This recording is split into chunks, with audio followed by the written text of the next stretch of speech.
स्वागत करते हैं दोस्तों आपका हमारे चैनल के अंदर। वीडियो में आगे बढ़ने से पहले मैं नए दोस्तों से कहूँगा कि चैनल को सब्सक्राइब करके लाइक और ज़्यादा से ज़्यादा शेयर कर दीजिएगा। आज हम बात करेंगे दोस्तों मोरेना ज़िले के बारे में। सबसे पहले मैं आपको बता दूं कि चंबल का एक बहुत बड़ा ज़िला आता है और इसके अंदर अगर विधानसभा क्षेत्र की अगर बात की जाए तो 6 विधानसभा क्षेत्र आते हैं।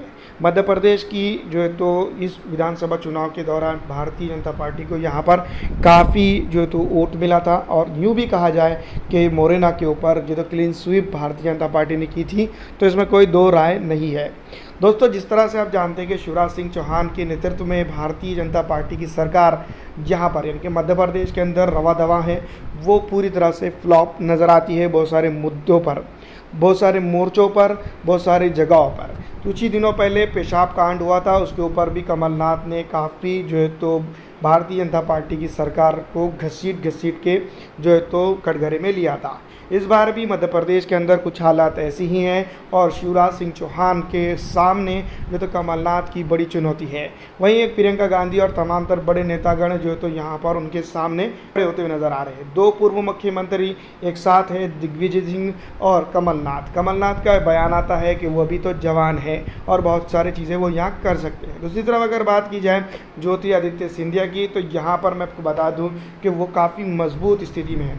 हाँ, अब बात करेंगे दोस्तों दूसरी तरफ जो यहाँ पर जो 6 विधानसभा क्षेत्र आते हैं मोरेना ज़िले की, तो चंबल से लगता और एरिया है। सबसे पहले ओवरऑल डेवलपमेंट की अगर बात की जाए तो ये डेवलपमेंट इंडेक्स जिसको हम कह सकते हैं, उसके अंदर सबसे नीचे के स्तर पर आ सकता है। दूसरी तरफ यहाँ पर अगर विधानसभा क्षेत्र की अगर बात की जाए तो कितनी है, मोरेना है, दीमानी है, अम्बा है, सुमावली है, जोहरा है और संबलगढ़ है। इस तरह से दोस्तों मैं आपको बता दूँ 6 विधानसभा क्षेत्र आते हैं और यूँ भी कहा जाए कि 6 के 6 विधानसभा क्षेत्र पे भारतीय जनता पार्टी के नेताओं को जनता ने काफ़ी वोट दिया था, तो ये इसमें कोई दो राय नहीं। और फिलहाल मौजूदा किसी भी तरीके से क्यों ना हो, यहाँ पर भारतीय जनता पार्टी की सरकार है। भारतीय जनता पार्टी की सरकार को दोस्तों यहाँ पर जनता ने चुना है, समझ लीजिएगा, और ना भी चुनती तो चुना ही लिया गया है। इस तरह से बात हम समझ सकते हैं सेंटर द्वारा। दूसरी तरफ अगर बात की जाए कमलनाथ के उन दिनों की जहां पर उन्होंने सत्ता चलाई, उसमें जो है तो जनता काफ़ी खुश थी और उसका जो ट्रैक रिकॉर्ड देखा जाए तो कम वक्त में ज़्यादा काम करने का श्रेय कमलनाथ को जा सकता है। वह भला हो प्रधानमंत्री नरेंद्र मोदी और उनके जो है तो गठबंधन का या फिर उनकी सूझबूझ का, तो उन्होंने इस सरकार को गिराया और अपनी सरकार जो है तो शिवराज सिंह चौहान के नेतृत्व में दोस्तों यहाँ पर सरकार चलाई, जिसके नतीजा स्वरूप ये हुआ कि आदिवासियों पर, दलितों पर, मुसलमानों पर, पिछड़ों पर, अति पिछड़ों पर, आरक्षित समाज के ऊपर काफ़ी कुछ जो है तो नुकसान देखने को मिला। दोस्तों मैं आपको बता दूं कि जिस तरह से मैं जो बात कर रहा हूं वो जो है तो बेसिक तरीके से बता रहा हूं। यहाँ कांग्रेस ने काफ़ी अच्छा दबदबा ज़रूर बनाया था, लेकिन उनके नेताओं ने भी यहाँ पर जो तो इस ज़िले के अंदर अगर बात की जाए मोरेना के अंदर कुछ भी नहीं किया है, इसमें कोई दो राय नहीं है। संबलगढ़ की अगर बात करें तो संबलगढ़ विधानसभा क्षेत्र के अंदर डेवलपमेंट की बात की जाए तो डेवलपमेंट सिर्फ नाम मात्र हुआ है, कुछ जगहों पर हुआ है। मुस्लिम पिछड़ा आरक्षित समाज की बस्तियों को पूरी तरह से यहाँ पर नदारद कर दिया गया है। दूसरी तरफ जोहरा की बात करें तो जोहरा विधानसभा क्षेत्र के ऊपर भी कुछ हालात ऐसी हैं, यहाँ पर भी खास करके मुसलमानों को, पिछड़ों को, अति पिछड़ों को, आरक्षित समाज को एमएलए फंड से भी जो है तो यहाँ पर डेवलपमेंट नहीं किया गया या फिर यूँ भी कहा जा सके दिया गया है। कमलनाथ की गवर्नमेंट हो या फिर शिवराज सिंह चौहान की गवर्नमेंट हो, वजह दोस्तों मैं आपको बता दूं कि एमएलए फंड सबको बराबर मिलता है, डेवलपमेंट के लिए मौके भी बराबर मिलते हैं, वक्त भी बराबर होता है। लेकिन यहाँ पर की गवर्नमेंट शिवराज सिंह या यहाँ पर के एमएलए शिवराज सिंह चौहान के नेतृत्व पे ही चलते रहे, इस तरह से लगता है, चाहे वो कांग्रेस के ही क्यों ना हो। दोस्तों जैसा कि आप जानती ही हैं कि पिछली विधानसभा चुनाव में भारतीय जनता पार्टी को 2018 में बहुमत नहीं मिला था, कमलनाथ को मिला था, लेकिन कमलनाथ ने इन जगहों पर किसान कर्जा माफ़ी जो की थी उसका असर जो है तो दिखने को मिल रहा है। दूसरी तरह अगर बात करें जोहरा विधानसभा क्षेत्र की, तो जोहरा विधानसभा क्षेत्र के ऊपर भी चाहे कमलनाथ हो या फिर उनके कांग्रेस के कितने भी बड़े नेतागण क्यों ना हो, वो डेवलपमेंट लाने में यहाँ पर कामयाब नहीं हुए।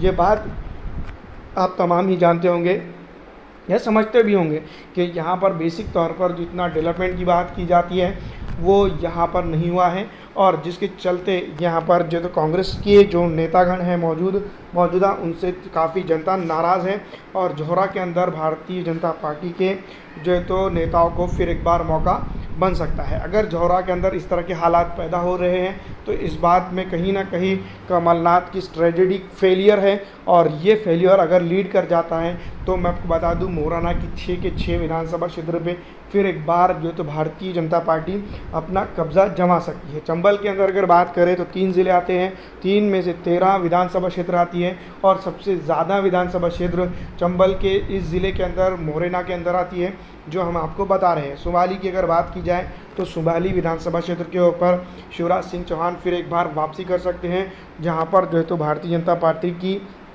जो है तो कांग्रेस के एमएलए को हटाकर भारतीय जनता पार्टी के बैठ सकता है, क्योंकि डेवलपमेंट यहाँ पर नहीं हुआ है। वही रोना है जहाँ पर कि जनता का जो पलायन का मुद्दा है, और बहुत सारी ऐसी चीज़ें हैं जिसको लेकर जो है तो यहाँ पर हमेशा से रस्साकशी चलती आई है।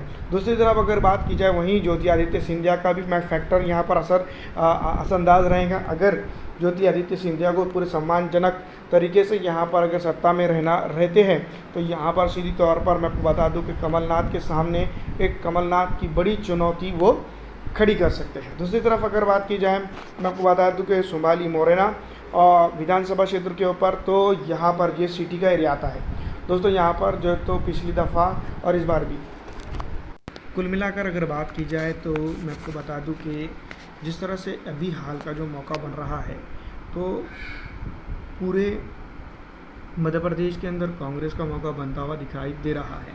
लेकिन इस ज़िले की अगर बात की जाए तो यहाँ पर जो सीधी तौर पर हम बात ये कह सकते हैं कि भारतीय जनता पार्टी यहाँ पर अपना वर्चस्व फिर एक बार लहरा सकती है। वजह साफ है कि क्योंकि यहाँ पर पिछली दफ़ा जिस तरह से कांग्रेस को सपोर्ट मिला था उस तरह का सपोर्ट यहाँ पर जो है तो जनता के अंदर देखने को नहीं मिला है। दूसरी तरफ अगर बात की जाए इस ज़िले की डेवलपमेंट की, अगर डेवलपमेंट के मामले में जनता वोट करने पर आ जाए तो क्या शिवराज सिंह का नेतृत्व, दिग्विजय सिंह का, कमलनाथ का और ज्योति आदित्य सिंधिया का तमाम तर लोगों का नेतृत्व यहाँ पर फेल होता हुआ नज़र आएगा। लेकिन दोस्तों कहीं ना कहीं थोड़ा बहुत जो किसानों के ऊपर और जो कम वक्त में जितना ज़्यादा काम कमलनाथ ने किया है मध्य मुकाबिल हम बात कर सकते हैं शिवराज सिंह चौहान के, उससे कहीं ज़्यादा काम जो है तो कम वक्त में कमलनाथ ने किया है। तो कमलनाथ की वजह से जनता काफ़ी कुछ जो है तो खुश थी, जिसके चलते पिछली विधानसभा चुनाव के अंदर जो है तो जो हमने देखा उसी तरह के नतीजे यहाँ पर रिपीट हो सकते हैं। बस शर्त ये है कि शिवराज सिंह चौहान की गलतियों को कांग्रेस पार्टी अगर यहाँ पर पूरी तरह से नहीं दोहराती है तो यहाँ पर जो है तो वो फ़ायदा कर सकती है। आपको क्या लगता है हमें कमेंट करके ज़रूर बताइएगा। फिलहाल तो इस वीडियो में इतना ही। अगर आपको हमारी ये वीडियो अच्छी लगती है तो इसको लाइक और ज़्यादा से ज़्यादा शेयर कर दीजिएगा।